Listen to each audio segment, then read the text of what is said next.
Alkitab mencatat pada peristiwa penampakan Tuhan Yesus, Yesus berjumpa 4 mata dengan Petrus.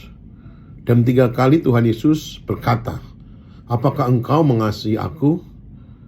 Gembalakanlah domba-dombaku."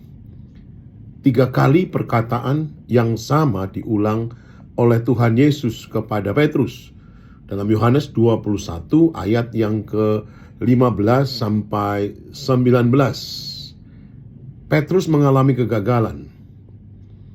Kegagalan adalah peristiwa yang tak terelakkan dalam diri semua orang. Semua orang pernah mengalami kegagalan dalam hidup ini. Tetapi yang patut disesalkan dalam sebuah kegagalan, justru kegagalan seseorang dalam mencikapi kegagalannya dengan benar.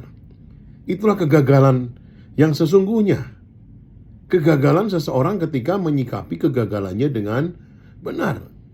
Ingat Bapak Ibu Saudara, kegagalan bukan titik akhir perjalanan iman. Keputusasaan bukanlah pilihan bagi mereka yang bersandar pada Kristus. Anugerahnya yang selalu tersedia bukan hanya menerima kegagalan kita, tetapi sekaligus mengubahkan kita, melibatkan kita dalam rencananya. 3 kali perkataan yang sama diulang Tuhan Yesus kepada Petrus.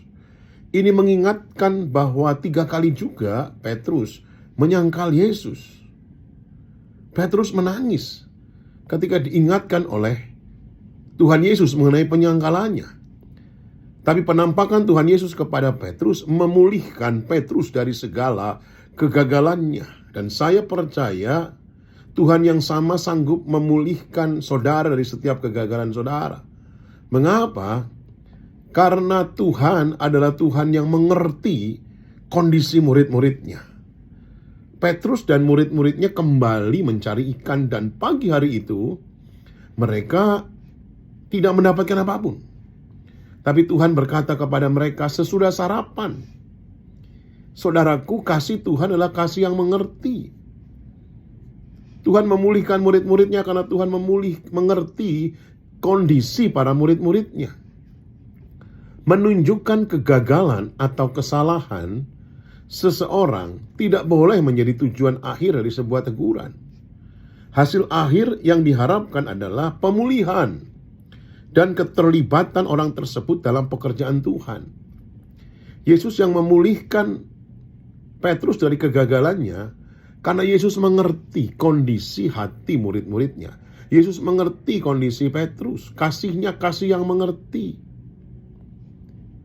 Yesus yang memulihkan Petrus dari kegagalan adalah Yesus yang peduli. Yesus peduli hati Petrus. Petrus sedih hati.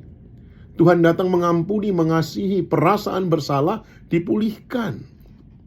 Saudara, teguran tanpa penerimaan akan menghasilkan perlawanan. Penerimaan tanpa pemulihan akan menghasilkan hidup yang sembarangan. Kristus menerima, Kristus memulihkan dan menerima Petrus supaya melibatkan Petrus dalam rencananya.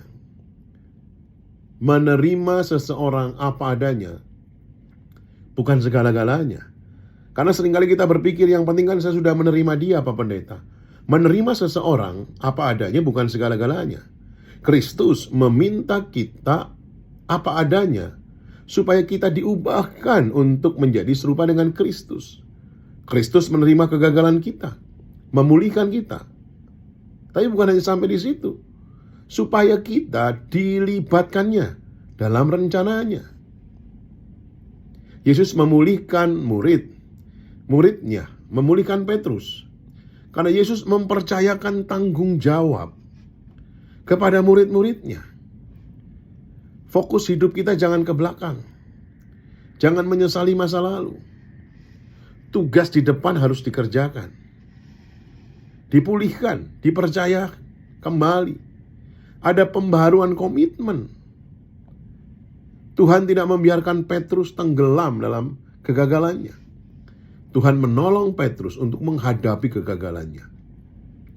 Sepertinya Tuhan sengaja mengungkapkan kelemahan dan kegagalan Petrus di depan murid-murid yang lain. Tujuannya bukan untuk mempermalukan Petrus, tetapi justru untuk memulihkan Petrus di depan murid-muridnya. Engkau layak, engkau dilayakkan. Oleh karena itu, Petrus dipercaya, gembalakanlah domba-dombaku. Pelayanan harus dimulai dengan kesadaran tentang ketidaklayakan kita. Kita tidak layak, Tuhan yang melayakkan kita. Itulah dasar dalam pelayanan. Petrus ditegur oleh Tuhan Yesus mengenai kegagalannya di depan murid-murid, bukan untuk mempermalukan, tapi untuk mengatakan kepada para murid-muridnya, Petrus sudah dipulihkan, dia dilayakkan, dia bisa untuk menggembalakan domba-domba. Petrus ini punya banyak modal, Bapak Ibu Saudara. Dia nelayan yang handal. Dia berani. Petrus yang bela Yesus dengan pedang. Murid yang dikasihi. Petrus punya kepemimpinan yang menonjol.